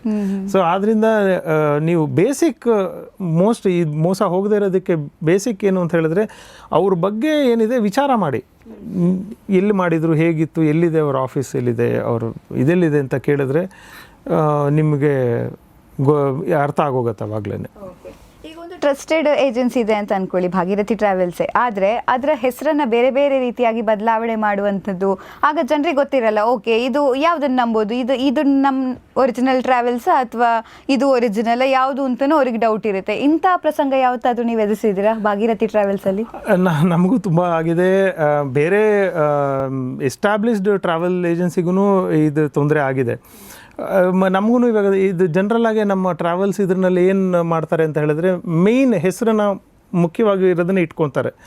ಅಂದರೆ ಭಾಗೀರಥಿ ಅನ್ನೋದನ್ನು ಮುಂದೆ ಇಟ್ಕೊತಾರೆ. ಇದರ ಹಿಂದೆ ಒಂದು ಹೆಸರು ಹಾಕ್ತಾರೆ, ಇದು ಮುಂದೆ ಒಂದು ಹೆಸರು ಹಾಕ್ತಾರೆ. ಜನಗಳಿಗೆ ಕಾಮನ್ ಆಗಿ ಹೋಗಬೇಕಾದ್ರೆ ಏನು ಅಂತ ಹೇಳಿದ್ರೆ, ಇದಿದೆಯಲ್ಲ ಹೆಸರು ಅದನ್ನೇ ಅನ್ನೋದನ್ನು ಮುಖ್ಯವಾಗಿ ಹೇಳಬೇಕಾದ್ರೆ ಅವರು ಫೋನಲ್ಲಿ ಇದನ್ನೇ ಮುಖ್ಯವಾದ ಹೆಸರು ಹೇಳಿಬಿಡ್ತಾರೆ ಅಷ್ಟೇ. ಹಿಂದೆ ಹಾಗೆ ಮುಂದೆ ಹೆಸರು ಹೇಳೋದಿಲ್ಲ. ಜನ ಈ ಥರನೂ ಮೋಸ ಮಾಡ್ತಾರೆ ಜನಗಳಿಗೂ. ಇದ್ರ ಬಗ್ಗೆನೂ ಜನ ಜಾಗೃತರಾಗಬೇಕು. ಅವರು ಮೋಸ್ಟ್ ಇಂಪಾರ್ಟೆಂಟ್ ಇದನ್ನು ನಾವು ಐಡೆಂಟಿಫೈ ಮಾಡಬೇಕು ಅಂತ ಹೇಳಿದ್ರೆ, ಅವರಲ್ಲಿರೋ ಬ್ರೋಷರ್ ಆಗಲಿ, ಅವರು ಏನು ಕೊಡ್ತಾ ಇದ್ದಾರೆ ಅದ್ರ ಹೆಸರು ಕರೆಕ್ಟಾಗಿ ಓದಿ. ಏನು ನಮ್ಮ ಹೆಸರಿದೆ ಇದರಲ್ಲಿ ರಿಜಿಸ್ಟರ್ಡು ಲೋಗೋ ಎಲ್ಲ ಮ್ಯಾಚ್ ಮಾಡಿದ್ರೆ ಅದರಲ್ಲೂ ಗೊತ್ತಾಗತ್ತೆ. ಇಲ್ಲ ಒಂದು 4 ಸಲ ಕೇಳಿ, ನೀವು 4 ಜನನ ಕೇಳಿ, ಈ ಜಾಗದಲ್ಲೇನ ಇರೋದು ಏನು ಟ್ರಾವೆಲ್ಸು ಏನು ಅಂತ ಹೇಳಿದ್ರು ಅದರಲ್ಲೂ ಗೊತ್ತಾಗುತ್ತೆ. ಅಂದರೆ ಅವರ ಪ್ರತಿಯೊಂದು ದುಡ್ಡು ಅಷ್ಟು ಆಸೆ ಪಟ್ಟು ಕೂಡಿಟ್ಟು ನಾನೊಂದು ಟ್ರಿಪ್ ಹೋಗಬೇಕು, ನಾನೊಂದು ಯಾತ್ರೆ ಹೋಗಬೇಕು ಅಂತ ಕನಸಿಟ್ಕೊಂಡು ಅಷ್ಟು ಸೇವ್ ಮಾಡ್ಕೊಂಡಿರೋ ಬಂದಿರುವಂಥ ಹಣವನ್ನು ಇಷ್ಟು ಬ್ಲೈಂಡ್ ಆಗಿ ನಂಬಿಟ್ಟು ಇನ್ವೆಸ್ಟ್ ಮಾಡ್ತಾರೆ ಜನ. ಎಷ್ಟು ಮೋಸ ಹೋಗ್ತಾ ಇದ್ದಾರೆ ಅನ್ನೋದು, ಎಷ್ಟು ಮೋಸ ಹೋಗ್ತಾರೆ. ನಾವು ಅದನ್ನೇ ಹೇಳೋದು, ಅವರ ಲೈಫ್ ಟೈಮ್ ಅರ್ನಿಂಗ್ಸ್ನಲ್ಲಿ ಒಂದು ಸೇವಿಂಗ್, ಒಂದು ಪಾರ್ಟ್ನ ಇಟ್ಕೊಂಡಿರ್ತಾರೆ. ಒಂದು ದುಡ್ಡು, ಒಂದು ಎಮೋಷನ್ ಇರುತ್ತೆ ಅವ್ರಿಗೆ ಎರಡೂ. ದುಡ್ಡು ಒಂದು ಪಾರ್ಟ್ ಆಗಲಿ, ಒಂದು ಎಮೋಷನ್ ಇರುತ್ತೆ. ಅವರು ತುಂಬ ವರ್ಷದಿಂದ ಆಸೆ ಕಟ್ಕೊಂಡಿರ್ತಾರೆ, ನಾನು ನನ್ನ ಹೆಂಡತಿಗೆ ತೋರಿಸ್ಬೇಕು ಅಂತನೋ, ನಮ್ಮ ಮಕ್ಳಿಗೆ ತೋರಿಸ್ಬೇಕು ಅಂತನೋ, ಎಲ್ಲರೂ ಅದಕ್ಕೆ ಅವರು ಶ್ರಮಪಟ್ಟು ಆ ದುಡ್ಡನ್ನು ಒಬ್ಬ ಮೋಸ ಮಾಡೋನು ತೊಗೊಂಡು ಹೋದಾಗ ಅವ್ರಿಗಾಗೋ ನೋವು ಏನಿದೆ ಅದು ಭಾಳ ಬೇಸರವಾದದ್ದು. ಅದಕ್ಕೋಸ್ಕರ ಇದ್ರ ಬಗ್ಗೆ ಜನಗಳು ಎಚ್ಚರವಾಗಿರಬೇಕು. ಸರಿಯಾಗಿ ತಿಳ್ಕೊಂಡು ಮಾಹಿತಿ ತೊಗೊಂಡು ಮತ್ತೆ ಬುಕ್ಕಿಂಗ್ ಮಾಡಬೇಕು. ಈ ಹೋಟೆಲ್ ಬುಕ್ಕಿಂಗಲ್ಲೂ ಕೂಡ ಅಲ್ಲಿ ಫೇಕ್ ಆಗುತ್ತೆ. ಈಗ 4 ಸ್ಟಾರ್ ಅಂತ ಹೇಳಿರ್ತಾರೆ, 3 ಸ್ಟಾರ್ ಅಂತ ಹೇಳಿರ್ತಾರೆ, ಆಮೇಲೆ ಅಲ್ಲಿ ಅದ್ರ ಬಗ್ಗೆ ಪತ್ತೆನೇ ಇರೋದಿಲ್ಲ. ಅಂಥದ್ದೆಲ್ಲ ಸಿಚುವೇಶನ್ಗಳು ಕೂಡ ಹೌದು. ನಾವು ಹೇಳಿದ್ನಲ್ಲ ಮೇಡಮ್, ಇವಾಗ ಕೆಲವೊಂದೊಂದು ಟ್ರಾವೆಲ್ಸ್ ಅವರು ಕಡಿಮೆ ದರದಲ್ಲಿ ನಾವು ಕರ್ಕೊಂಡು ಹೋಗ್ತೀವಿ, ಒಳ್ಳೆ ಹೋಟೆಲ್ ಕೊಡ್ತೀವಿ ಅಂತ ಹೇಳಿ ಅವರು ಹೇಳುವಂಥ ಹೋಟೆಲ್ಗೆ ಮ್ಯಾಚೇ ಆಗೋದಿಲ್ಲ. ಅಂದರೆ ನಾವು ಡೀಲಕ್ಸ್ ಹೋಟೆಲ್ ಕೊಡ್ತೀವಿ ಅಂತ ಹೇಳಿರ್ತಾರೆ, ಅಲ್ಲಿ ಬಡ್ಜೆಟ್ ಹೋಟೆಲ್ ಇರುತ್ತೆ. ಆಮೇಲೆ ಇಬ್ರಿಗೊಂದು ರೂಮ್ ಅಂತ ಹೇಳಿರ್ತಾರೆ, 4 ಜನಕ್ಕೊಂದು ರೂಮ್ ಕೊಡ್ತಾರೆ. ಈ ಥರದ್ದೆಲ್ಲ ತುಂಬ ಮೋಸ ನಡೆಯುತ್ತೆ. ಇದ್ರ ಬಗ್ಗೆನೂ ಹುಷಾರಾಗಿರಬೇಕು. ಬಟ್ ಈ ತೀರ್ಥಯಾತ್ರೆ ಹೆಸರಲ್ಲಿ ಭಕ್ತರಿಗೆ ಇದೆಲ್ಲ ಮಾಡುವಂಥ ಒಂದು ಮೋಸ ತುಂಬ ಪಾಪ ಅಂತ ಅನ್ಸಲ್ವಾ? ಇಂಥದ್ದನ್ನು ಯಾರು ಮಾಡ್ತಾರೆ, ಯಾಕಾಗಿ ಮಾಡ್ತಾರೆ ಅನ್ನೋದು ಜನ ಅಲ್ಲ. ಒಂದು ಕಾಮನ್ ಇದಿರೋದು ಅಂತ ಹೇಳಿದ್ರೆ ದುಡ್ಡಿಗಾಗೆ. ಅವ್ರಿಗೆ ತೀರ್ಥಯಾತ್ರೆ ಅನ್ನೋ ಯಾವುದೇ ಒಂದು ಜನಗಳಿಗೆ ಮೋಸ ಮಾಡ್ತಾ ಇದ್ದೀವಿ ಅನ್ನೋ ಒಂದು ಮನಸ್ಸಿನಲ್ಲಿ ಏನೂ ಇರೋದಿಲ್ಲ. ಅವ್ರಿಗೆ ಮನಸ್ಸು ತುಂಬ ಗಟ್ಟಿಯಾಗೋಗಿರುತ್ತೆ, ಅವ್ರಿಗೆ ಕಲ್ಲಾಗೋಗಿರುತ್ತೆ. ಆದ್ದರಿಂದ ಅದು ಹಿಂದೆ ನೋಡ್ದ ಅಂದರೆ ಅವ್ರಿಗೆ ಗೊತ್ತಾಗಬೇಕು, ಒಬ್ಬ ಮನುಷ್ಯ ಇಷ್ಟು ದುಡ್ಡು, ಅವನು ಅರ್ನಿಂಗ್ಸು, ಅವರ ನಂಬಿಕೆ ಎಲ್ಲ ತೊಗೊಂಬಂದು ಕೊಡ್ತಾ ಇದ್ದಾರೆ, ನಾವು ಅವ್ರನ್ನ ಹೀಗೆ ಮೋಸ ಮಾಡಬಾರ್ದು ಅನ್ನೋದು ಇರಬೇಕು. ಆದರೆ ಆ ಪ್ರಜ್ಞೆ ಇರೋದಿಲ್ಲ ಅವ್ರಿಗೆ. ಬಟ್ ಈ ಟ್ರಾವೆಲ್ ಏಜೆನ್ಸಿಯಿಂದ ಮೋಸ ಮಾತ್ರ ಆಗುತ್ತೆ ಅಂತಲ್ಲ. ಈಗ ತೀರ್ಥಯಾತ್ರೆ ಹೋದ ಸ್ಥಳದಲ್ಲಿ ಆಟೋದವ್ರು ಇರ್ಬೋದು, ಅಥವಾ ಯಾವುದಾದ್ರು ಆ ಶಾಪಿಗೆ ಕರ್ಕೊಂಡು ಹೋಗೋದು, ಕಮಿಷನ್ಗೆ ಅಂತ ಇದು ಮಾಡೋದು, ಇಂಥದ್ದೆಲ್ಲ ವ್ಯವಹಾರ ಇರ್ತಲ್ಲ, ಅಲ್ಲೂ ಮೋಸ ನಡೆಯುತ್ತೆ. ಹೌದು, ತುಂಬಾ ಮೋಸ ನಡೆಯುತ್ತೆ. ನಾವು ಅದಕ್ಕೆ ನಾವು ಆವಾಗಲೂ ನಿಮ್ಮ ಹಿಂದಿನ ಎಪಿಸೋಡ್ನಲ್ಲೂ ಹೇಳಿದ್ದೀವಿ, ನಾವು ಈ ನಮ್ಮ ಟೂರ್ ಮ್ಯಾನೇಜರ್ಗೆ ಸ್ಪೆಷಲ್ ಇನ್ಸ್ಟ್ರಕ್ಷನ್ ನಾವು ಅದಕ್ಕೋಸ್ಕರನೇ ಕೊಟ್ಟಿರ್ತೀವಿ. ಎಲ್ಲಿ ಶಾಪಿಂಗ್ ಜಾಗಗಳಿದೆ, ಇದರಲ್ಲಿದೆ, ಏನು ಬರ್ತಾರೆ ಯಾತ್ರಿಕರು ಎಲ್ಲರಿಗೂ ಕರೆಕ್ಟಾಗಿರೋ ಮಾಹಿತಿ ಕೊಡಿ. ಇಂಥ ಯಾವ ಏರಿಯಾನಲ್ಲಿದೆ, ಯಾವ ಅಂಗಡಿಗಳು, ಒಂದು ಒಂದು ಇಂಥದ್ದು ಹೆಸರುಗಳು, ಇಂಥ ಅಂಗಡಿಗಳು, ಇಂಥ ಕಡೆ ಹೋಗೋಕ್ಕೆ ನಮ್ಮ ಟೂರ್ ಮ್ಯಾನೇಜರ್ಗಳು ಸ್ಪೆಷಲ್ ಇನ್ಸ್ಟ್ರಕ್ಷನ್ ಕೊಟ್ಬಿಟ್ಟು ಹೋಗಿರ್ತಾರೆ. ಈ ಕೆಲವೊಂದೊಂದು ಊರುಗಳಲ್ಲಿ ಏನಾಗುತ್ತೆ ಅಂದರೆ ಈ ಆಟೋ ಡ್ರೈವರ್ಗಳು ಆಮೇಲೆ ಲೋಕಲ್ನಲ್ಲಿ ಇರ್ತಾರಲ್ಲ, ಅವರೇ ಕರ್ಕೊಂಡು ಹೊಟ್ಟೋಗ್ತೀವಿ, ನಾವು ನಮ್ಮದು ಅಂಗಡಿ ಇದೆ ಕಡಿಮೆ ಕೊಡಿಸ್ತೀವಿ ಅಂತೆಲ್ಲ ಹೇಳಿ ಭಾಳ ಮೋಸ ಮಾಡ್ತಾರೆ. ಎಸ್ಪೆಷಲಿ ಈ ವಾರಣಾಸಿ ಬನಾರಸ್ನಲ್ಲಿ ಈ ಸೀರೆ ಕೊಡಿಸ್ತೀವಿ ಅಂತ ಹೇಳಿಬಿಟ್ಟು ಆಟೋ ಚಾರ್ಜೇ ತೊಗೊಳ್ಳಲ್ಲ, ನಾವು ಫ್ರೀಯಾಗಿ ಅಂತ ಹೇಳಿ ಕರ್ಕೊಂಡು ಹೋಗ್ತಾರೆ. ಈ ಥರ ಎಲ್ಲನೂ ಮೋಸ ಮಾಡ್ತಾರೆ. ಇದ್ರ ಬಗ್ಗೆ ಎಲ್ಲನೂ ನಮ್ಮ ಏನು ಟೂರ್ ಮ್ಯಾನೇಜರ್ ಹೋಗಿರ್ತಾರೆ, ನಮ್ಮ ಟ್ರಾವೆಲ್ಸಿಂದ ಪ್ರತಿಯೊಂದು ಮಾಹಿತಿನೂ ನಾವು ನಮ್ಮ ಪ್ಯಾಸೆಂಜರ್ಸ್ ಕೊಡ್ತೀವಿ ನಾವು, ಎಲ್ಲೂ ಮೋಸ ಹೋಗ್ದಿರೋಕ್ಕೆ. ಆಮೇಲೆ ಆಟೋ ಆಗಲಿ, ಈ ಲೋಕಲ್ ಪಾಂಡ ಅಂದರೆ ಈ ಪಿಂಡ ಪ್ರದಾನ ಮಾಡಿಸೋದಕ್ಕೆ, ವೇಣಿದಾನ ಮಾಡ್ಸೋಕ್ಕೆ, ಇದಕ್ಕೆಲ್ಲನೂ ಭಾಳ ಮೋಸ ನಡೆಯುತ್ತೆ. ಇದನ್ನು ನಾವು ಅದಕ್ಕೋಸ್ಕರನೇ ನಮ್ಮ 60 ವರ್ಷದಿಂದ ಏನು ಇದ್ದಾರೆ ಎಲ್ಲ ಅವ್ರುಗಳೇ ನಾವು ಇಟ್ಕೊಂಡಿದ್ದೀವಿ. ಅವ್ರು ಏನು ಒಂದು ಫಿಕ್ಸ್ ಮಾಡಿದ್ದಾರೆ ಅದೇ ಪ್ರೈಸಲ್ಲಿ ಅದೇನು ಹೇಳಿರ್ತಾರೋ ಅಷ್ಟನ್ನೇ ಇಸ್ಕೊತಾರೆ. ಅದರಲ್ಲೇ ಇಸ್ಕೊಂಡು ಯಾರಿಗೂ ಮೋಸ ಆಗದಿರಂಗೆ ನಾವು ನೋಡ್ಕೊತೀವಿ. ಇದರಲ್ಲಿ ಇನ್ನೊಂದು ವಿಚಾರ ಏನು ಅಂತ ಹೇಳಿದ್ರೆ, ಇವಾಗ ಎಲ್ಲೋ ಒಂದು ಕಡೆ ಪಿಂಡ ಪ್ರದಾನಕ್ಕೆ 1,000 ರೂಪಾಯಿ ತೊಗೊತಾರೆ ಅಂತ ಹೇಳಿದ್ರೆ, ಇನ್ನೊಬ್ಬನು ಬಂದ್ಬಿಟ್ಟು 500 ರೂಪಾಯಿಗೆ ಮಾಡಿಸ್ತೀನಿ ಅಂತಾನೆ. 500 ರೂಪಾಯಿ ಕಡಿಮೆ ಆಯ್ತಲ್ಲ ಅಂತ ಹೇಳಿ ಪಾಪ ಜನ ಗೊತ್ತಾಗಲ್ಲ, 500 ರೂಪಾಯಿ ಕಡಿಮೆ ಅಂತ ಹೇಳಿ ಹೋಗಿ ಕೂತ್ಕೊಂಡ್ಬಿಡ್ತಾರೆ. ಅವನು ಮಾಡಿಸ್ತಾ ಇರ್ಬೇಕಾದ್ರೆ ಮಧ್ಯದಲ್ಲಿ ಇವ್ರನ್ನ ಎಮೋಷ್ನಲ್ ಬ್ಲ್ಯಾಕ್ ಮೇಲ್ ಮಾಡ್ತಾನೆ. ಎಮೋಷ್ನಲ್ ಬ್ಲ್ಯಾಕ್ ಮೇಲ್ ಏನು ಅಂತ ಹೇಳಿದ್ರೆ, ನೀವು ಇಲ್ಲಿ ಬಂದಿರೋರಿಗೆ ಇಬ್ಬರಿಗೂ 1,000 ರೂಪಾಯಿ ಕೊಡಲಿಲ್ಲ ಅಂತ ಹೇಳಿದ್ರೆ ನಿಮ್ಮ ಮನೆ ಇದಾಗೋಗುತ್ತೆ ಅದಾಗೋಗುತ್ತೆ ಅಂತ ಹೇಳಿ ಎಮೋಷ್ನಲ್ ಬ್ಲ್ಯಾಕ್ ಮೇಲ್ ಮಾಡಿ ಅವರು ಕೊನೆಗೆ 500 ರೂಪಾಯಿಂದ ಹೋಗಿ 5,000 ರೂಪಾಯಿ ಖರ್ಚಾಗೋಗಿರುತ್ತೆ ಅವ್ರಿಗೆ. ಈ ಥರದ್ದೂ ನಡೆಯುತ್ತೆ. ಇದ್ರ ಬಗ್ಗೆನೂ ಹುಷಾರಿರಬೇಕು ಜನ. ಆದ್ದರಿಂದ ನಾವು ಹೇಳಿದ್ವಲ್ಲ, ನಮ್ಮ ಇದ್ರಲ್ಲಿ ಬಂದರೆ ಬಂದಿರೋ ಅಂಥ ಎಲ್ಲ ಪ್ಯಾಸೆಂಜರ್ಸ್ಗಾಗಲಿ ಇದಾಗಲಿ ಎಲ್ಲೂ ಮೋಸ ಹೋಗದೇ ಇರೋ ಹಾಗೆ ಎಷ್ಟು ಇದಾಗುತ್ತೋ ನಾವು ಅದನ್ನಷ್ಟು ಅವ್ರಿಗೆ ಸೇಫ್ ಗಾರ್ಡ್ ಮಾಡ್ತೀವಿ. ಅದೇ ಈಗ ಹೇಳ್ತಾರಲ್ಲ ಕೆಲವು ಟ್ರಾವೆಲ್ ಏಜೆನ್ಸಿ, ನಾವು 20,000 10,000ಕ್ಕೆಲ್ಲ ಕರ್ಕೊಂಡು ಹೋಗ್ತೀವಿ ಅಂತ. ಅಲ್ಲಿ ಹೋದಾದ್ಮೇಲೆ ಅಲ್ಲಿರೋ ಆಟೋ, ಅಲ್ಲಿರೋದು ಬೇರೆ ಖರ್ಚು, ಈ ಥರದ್ದೆಲ್ಲ ಪೂಜೆ ಅದು ಪುರಸ್ಕಾರ ಅಂತೆಲ್ಲ ಆದಾಗ ಅವರು ಎಕ್ಸ್ಟ್ರೀಮ್ ಏನೇನೋ ಖರ್ಚು ಮಾಡ್ಕೊಂಡು ವಾಪಸ್ ಬರ್ತಾರೆ ಅನ್ನೋ ರೇಂಜ್ಗೆ ಆಗಿರುತ್ತೆ. ಇದೇ ಕಾರಣಕ್ಕೇ ನಾವೇನು ಇವಾಗ ಟೂರ್ ಬುಕ್ ಮಾಡ್ತಾರೆ, ಇವಾಗ ನಮ್ಮ ಒಂದು ಸಲ ನಮ್ಮ ಆಫೀಸ್ಗೆ ಬರ್ತಾರೆ ಅಂತ ಇಟ್ಕೊಳ್ಳಿ, ಇಲ್ಲ ಫೋನಲ್ಲೇ ಮಾಡಿ ಒಂದು ಟೂರ್ ಬಗ್ಗೆ ಎಂಕ್ವೈರಿ ಮಾಡ್ತಾರೆ. ಆವಾಗಲಿಂದನೇ ನಮ್ಮ ಸ್ಟಾಫ್ ಏನಿದೆ ಪ್ರತಿಯೊಂದು ಡೀಟೇಲ್ಸು ಇವಾಗ ಒಂದು ಚಾರ್ಧಾಮ್ ಯಾತ್ರೆಗೆ ಹೋಗ್ತಾ ಇದ್ದಾರೆ ಅವರು ಅಂತ ಹೇಳಿದ್ರೆ, ಆ ಚಾರ್ಧಾಮ್ ಯಾತ್ರೆಯಲ್ಲಿ ಪೂರ್ತಿ ಡೈಲಿ ಐಟಿನರಿಯಿಂದ ಹಿಡಿದು ಏನು ನೀವು ಕೊಡೋ ದುಡ್ಡಿಗೆ ಏನು ಸೇರಿರುತ್ತೆ ಏನು ಸೇರಿರಲ್ಲ, ಇದ್ರದ್ದು ನೋಟ್ಸು, ಇದ್ರದ್ದು ಏಜ್ ಲಿಮಿಟ್ಟು, ಏನಿರುತ್ತೋ ಎಲ್ಲ ಇನ್ಫಾರ್ಮೇಷನ್ನು ನಾವು ಅವ್ರು ಬುಕ್ ಮಾಡೋದಕ್ಕಿಂತ ಮುಂಚೆನೇ ಕೊಟ್ಬಿಡ್ತೀವಿ. ಅವ್ರಿಗೆ ಯಾವುದೇ ಡೌಟು ಇರಬಾರ್ದು. ಆದ್ದರಿಂದ ಇದನ್ನು ಎಲ್ಲ ಇನ್ಕ್ಲೂಷನ್ಸು ಎಕ್ಸ್ಕ್ಲೂಷನ್ಸು ನೋಡಬೇಕು ಅವರು. ಯಾವುದೇ ಒಬ್ಬರು ಏನು ಮಾಡ್ತಾರೆ ಅಂತ ಹೇಳಿದ್ರೆ 20,000 ರೂಪಾಯಿಗೆ ಎಲ್ಲ ಅಂತಾರೆ. ಅಲ್ಲಿಗೆ ಹೋಗಾದ್ಮೇಲೆ ಗೊತ್ತಾಗುತ್ತೆ ಈ ಎಂಟ್ರೆನ್ಸ್ ಚಾರ್ಜಸ್ಗೆ ಸಪ್ರೇಟು, ಸೈಟ್ ಸೀಯಿಂಗಿಗೆ ಸಪ್ರೇಟು, ಅದಕ್ಕೆ ಸಪ್ರೇಟ್, ಇದಕ್ಕೆ ಸಪ್ರೇಟು ಅಂತೆಲ್ಲ. ಈ ಥರ ಎಲ್ಲನೂ ಆಗಬಾರ್ದು. ಅದಕ್ಕೆ ಟ್ರಾನ್ಸ್ಪರೆಂಟ್ ಆಗಿರಬೇಕು. ಇದನ್ನು ನಾವು ಭಾಗೀರಥಿ ಟ್ರಾವೆಲ್ಸ್ನಲ್ಲಿ ಇದನ್ನು ನಾವು ಟು ದಿ ಟಿ ನಾವು ಫಾಲೋ ಮಾಡ್ತೀವಿ. We are fully transparent. ಪ್ರತಿಯೊಂದು ಫ್ಲೈಟ್ ಟಿಕೆಟ್ ಬುಕ್ಕಿಂಗಿಂದ ಹಿಡಿದು ಟೂರ್ ಬುಕ್ಕಿಂಗ್ನಲ್ಲಿ ಯಾವುದೇ ಇದಾದ್ರೂ ನಾವೆಲ್ಲ ಡೀಟೇಲ್ಸ್ ಏನಿದೆ ಅವ್ರು ಕೊಡೋ ದುಡ್ಡಿಗೆ ಏನು ಕೊಡ್ತಾ ಇದ್ದೀವಿ ಅನ್ನೋದನ್ನು ಪ್ರತಿಯೊಂದು ಡೀಟೇಲು ವಿತ್ ರೈಟಿಂಗ್ ಕೊಟ್ಟಿರ್ತೀವಿ. ಬಟ್ ಈ ಆನ್ಲೈನ್ ಬುಕ್ಕಿಂಗಲ್ಲೆಲ್ಲ ಸ್ಕ್ಯಾಮ್ ಆಗುತ್ತಲ್ಲ, ಈಗ ಫೇಕ್ ರಿವ್ಯೂ ಕೊಡೋದಾಗಿರ್ಬೋದು, ಟೆಸ್ಟಿಮೋನಿಯಲ್ ಕೊಡೋದಾಗಿರ್ಬೋದು, ಚೆನ್ನಾಗಿದೆ ರೇಟಿಂಗ್ ಕೊಡೋದಾಗಿರ್ಬೋದು, ಇಂಥದ್ದೆಲ್ಲ ಈ ಸ್ಕ್ಯಾಮ್ ಬಗ್ಗೆ ಮಾತಾಡೋದಾದರೆ? ಇಲ್ಲ, ಇದು ಆನ್ಲೈನ್ನಲ್ಲಿ ಇದು ತುಂಬ ದೊಡ್ಡ ಒಂದು ಮಾರ್ಕೆಟ್ ಆನ್ಲೈನ್ ಇದಾಗಿದೆ. ಒಂದು ಜನಗಳು ಏನಾಗಿದ್ದಾರೆ ಅಂತ ಹೇಳಿದ್ರೆ, ತುಂಬ ಈಸಿ ಆಕ್ಸೆಸಿಬಿಲಿಟಿ ಅಂತ ಹೇಳ್ಬಿಟ್ಟು ಆನ್ಲೈನ್ನಲ್ಲಿ ಬುಕ್ಕಿಂಗ್ ಮಾಡೋಕ್ಕೆ ಹೋಗ್ತಾರೆ. ಇದರಲ್ಲಿ ಆನ್ಲೈನ್ನಲ್ಲಿ ತುಂಬ ಈಸಿ ಮೋಸ ಮಾಡೋಕ್ಕೂ ಅವ್ರಿಗೆ. ಯಾಕೆಂದರೆ ಒಬ್ಬ ವ್ಯಕ್ತಿ ಯಾರೂ ಇರೋದಿಲ್ಲ. ಅವ್ರು ಏನು ಮಾಡಿದ್ರೂ ಎಲ್ಲ ಸಿಸ್ಟಮು, AI, ಚಾಟ್ ಬೋಟು ಇದ್ರಲ್ಲೇ ಅವ್ರು ಮಾತಾಡ್ತಿರ್ತಾರೆ. ಸೊ ಅವರು ಬುಕ್ಕಿಂಗ್ ಮಾಡಿಬಿಡ್ತಾರೆ. ಅವರು ಅಲ್ಲಿಗೆ ಹೋಗಾದ್ಮೇಲೆ ಆ ವ್ಯಕ್ತಿನೂ ಕಾಣಿಸಲ್ಲ, ಅವ್ರಿಗೆ ವ್ಯಕ್ತಿನೂ ಸಿಗೋದಿಲ್ಲ. ಅವ್ರಿಗೇನಿದ್ರು ಪೇಮೆಂಟ್ ಆಗೋಗಿರುತ್ತೆ. ಅವ್ರು ಇನ್ನೇನು ಕೊಡ್ತಾರೋ ಅದನ್ನೇ ತೊಗೊಬೇಕು ಅವರು. ಈ ಸಮಸ್ಯೆ ಇದೆ.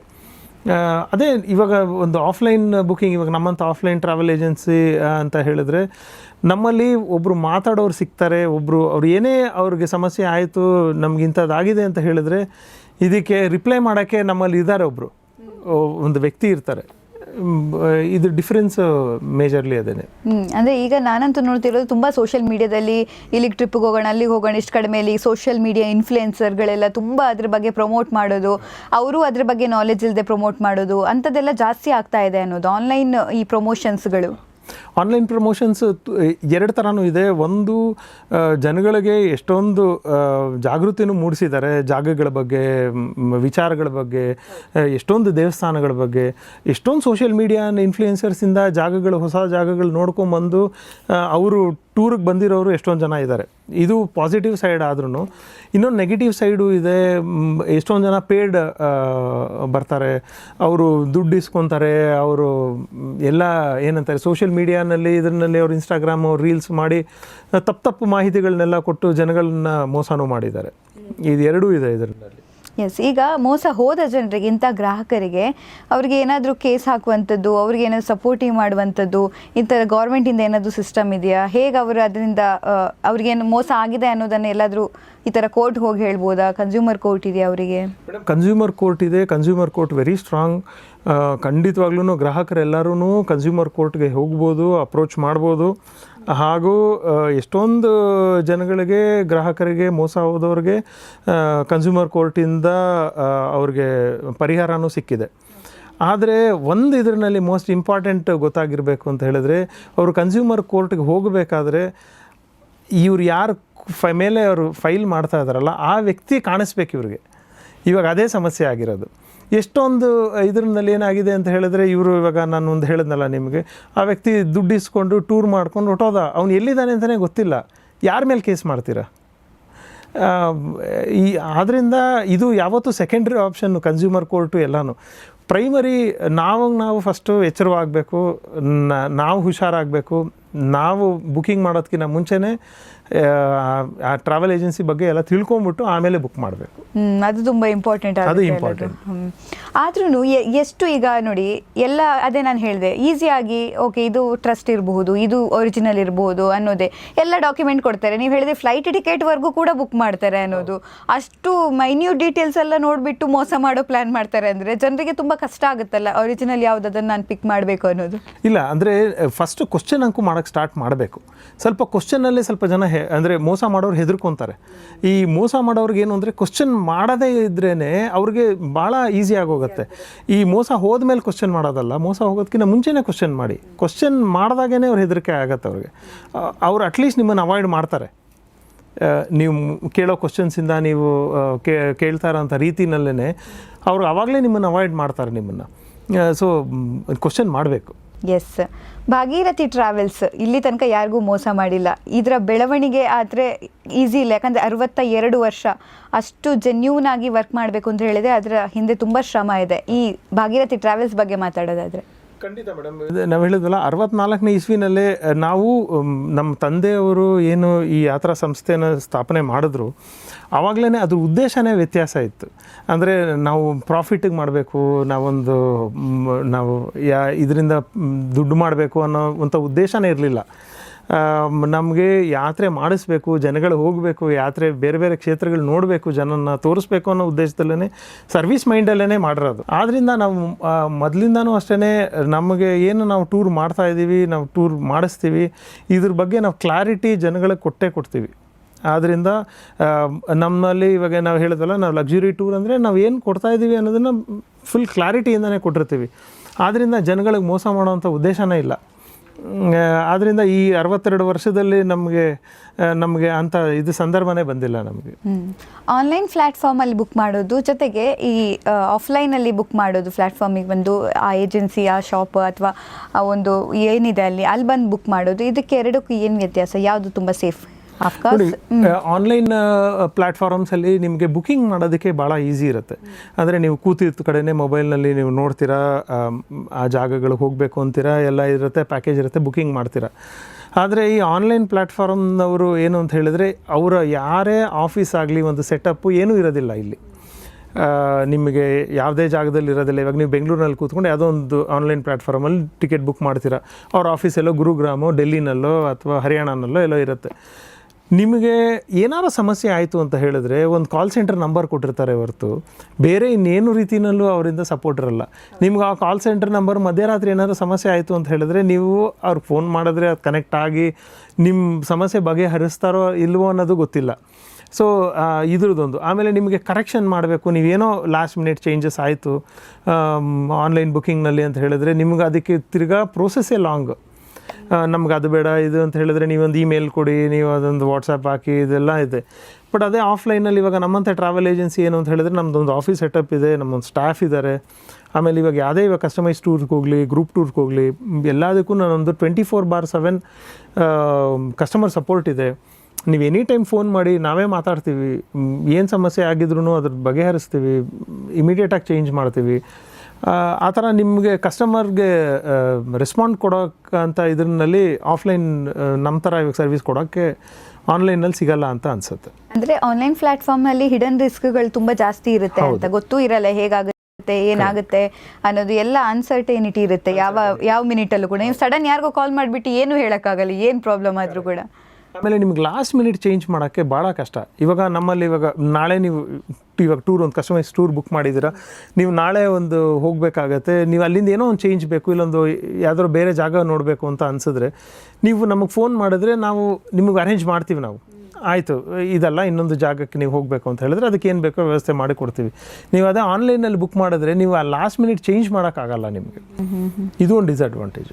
ಎಸ್, ಈ ಕೆಲವು ಟೂರ್ ಮ್ಯಾನೇಜರ್ಗಳು ಜೊತೆಗೆ ಈ ಅಡುಗೆ ಕೆಲಸಕ್ಕೆ ಬರ್ತಾರಲ್ಲ ಟೂರ್ ಜೊತೆಗೆ, ಅವರು ಕೂಡ ಟ್ರಾವೆಲ್ ಏಜೆನ್ಸಿ ಸ್ಟಾರ್ಟ್ ಮಾಡ್ತಿರ್ತಾರೆ. ಇದು ಹೇಗೆ, ಅದು ಏನು ಏಜೆನ್ಸಿಗೆ ಎಫೆಕ್ಟ್ ಆಗುತ್ತೆ ಅಥವಾ ಟೂರ್ಗೆ ಏನು ಎಫೆಕ್ಟ್ ಆಗುತ್ತೆ? ಅದೇ ನೋಡಿ, ಇದು ಏನಾಗುತ್ತೆ ಅಂತ ಹೇಳಿದ್ರೆ ಅವರು ಕೆಲವು 1 ವರ್ಷನೋ 2 ವರ್ಷ ಟೂರ್ ಮಾಡ್ತಾರೆ.